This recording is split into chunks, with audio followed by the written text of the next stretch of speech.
ഗാസയിൽ വ്യാഴാഴ്ച ഇസ്രായേൽ നടത്തിയ വ്യോമാക്രമണത്തിൽ മരണസംഖ്യ 100 കടന്നതായി റിപ്പോർട്ടുകൾ സൂചിപ്പിച്ചിരിക്കുകയാണ്. ചൊവ്വാഴ്ചയും ബുധനാഴ്ചയുമായി ഇസ്രായേൽ നടത്തിയ അക്രമങ്ങളിൽ ഏകദേശം 190 കുട്ടികൾ ഉൾപ്പെടെ 510 പേർ മരിച്ചെന്ന് ഗാസയിലെ സിവിൽ ഡിഫൻസ് ഏജൻസി വ്യക്തമാക്കി. അക്രമങ്ങൾക്ക് തിരിച്ചടി എന്ന നിലയിൽ വ്യാഴാഴ്ച ഇസ്രായേലിലെ ടെൽ അവീവിലേക്ക് ഹമാസ് റോക്കറ്റ് അയക്കുകയും ചെയ്തു.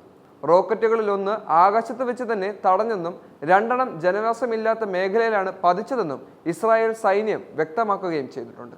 വടക്കൻ ഗാസയിൽ കരയാക്രമണം ആരംഭിച്ച ഇസ്രായേൽ തെക്കുള്ളവരെ ഇവിടേക്ക് വരാൻ അനുവദിക്കില്ലെന്ന് അറിയിക്കുകയും ചെയ്തു. വടക്കും തെക്കും ഗാസയെ ബന്ധിപ്പിക്കുന്ന പ്രധാന പാതയായ സലാഹുദ്ദീൻ റോഡിലൂടെ യാത്ര ചെയ്യരുതെന്നും വടക്കു നിന്ന് തെക്കോട്ടേക്ക് പോകുന്നവർ തീരപാതയിലേക്ക് സഞ്ചരിക്കണമെന്നും ഉത്തരവിടുകയും ചെയ്തു. വെടിനിർത്തൽ കരാർ നിലനിർത്താനുള്ള ചർച്ചയ്ക്ക് സന്നദ്ധമാണെന്നും ഇസ്രായേൽ ഉടൻ ആക്രമണം അവസാനിപ്പിക്കുകയും 2ാം ഘട്ട വെടിനിർത്തലിനുള്ള ചർച്ച ആരംഭിക്കുകയും വേണമെന്ന് ഹമാസും വ്യക്തമാക്കിയിട്ടുണ്ട്. എന്നാൽ 1ാം ഘട്ട വെടിനിർത്തൽ നീട്ടണമെന്നും ഇസ്രായേലും US-ഉം താൽപ്പര്യപ്പെടുകയും ചെയ്തു. ഇതിനുള്ള ഹമാസിന്റെ വിസമ്മതത്തെ ബന്ദിമോചനത്തിനുള്ള സന്നദ്ധയില്ലായ്മയായിട്ടാണ് വ്യാഖ്യാനിക്കപ്പെടുന്നത്.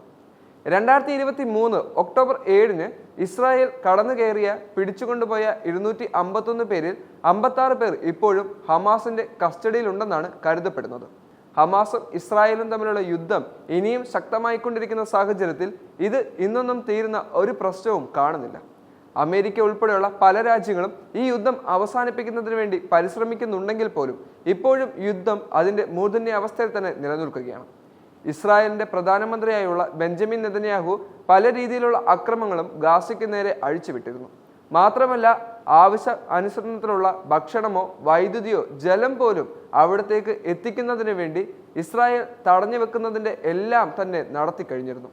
കാരണം പല രീതിയിലുള്ള പൈശാചിക ശക്തികളും നെതന്യാഹു ഇപ്പോഴും ഉപയോഗിക്കുന്നുണ്ട്. ഇസ്രായേലിൻ്റെയും അതുപോലെ തന്നെ ഗാസയുടെയും പതനത്തിന് കാരണം ആരാകും എന്നുള്ളതും വ്യക്തമാകുന്നില്ല. എന്തായാലും ഈ ഒരു യുദ്ധം ഇനിയും മുമ്പോട്ട് പോവുകയാണെങ്കിൽ അമേരിക്ക ഉൾപ്പെടെയുള്ള പല രാജ്യങ്ങൾ പരിശ്രമിച്ചാലും യുദ്ധത്തിന് അവസാനം കാണാൻ സാധിച്ചില്ലെങ്കിൽ അത് 3ാം ലോക മഹായുദ്ധത്തിലേക്ക് എത്തുമെന്നുള്ളതും തീർച്ചയാണ്.